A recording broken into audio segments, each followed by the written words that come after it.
So one of my favorite stories is a true story. A blind girl took the bus to work, but then they rerouted the bus system in her city, and so it changed her commute every day from 15 minutes to over 2 hours.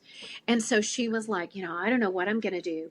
But she started having just a desire to be driven to and from work every day in a car. She put her imagination to work, and she literally sat in her living room and on purpose imagined this car ride. She engaged all of her imaginary senses, like she felt herself seated in the car. She listened to the humming of the motor. She sensed the movement of the ride and like smelled the smell of like gasoline and stuff like that.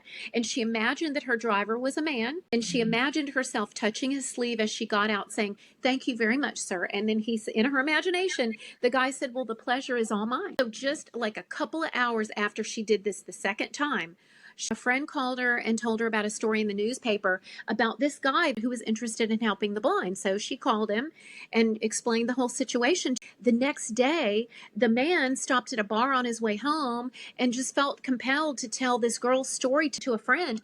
A complete stranger overheard the conversation and volunteered to drive this girl home every day. And then the man who told the story said, "Well, if you'll take her home, I'll take her to work." She'd done it twice, Rebecca. And sure enough, as the girl got out of the car after her first ride to her office, she turned to the driver. She said, well, exactly what she said in her imagination. She said, "Thank you very much, sir." And you guess what he said, right? Exactly what she heard in her imagination exercises. The pleasure is all mine. Please like, share, comment, and subscribe.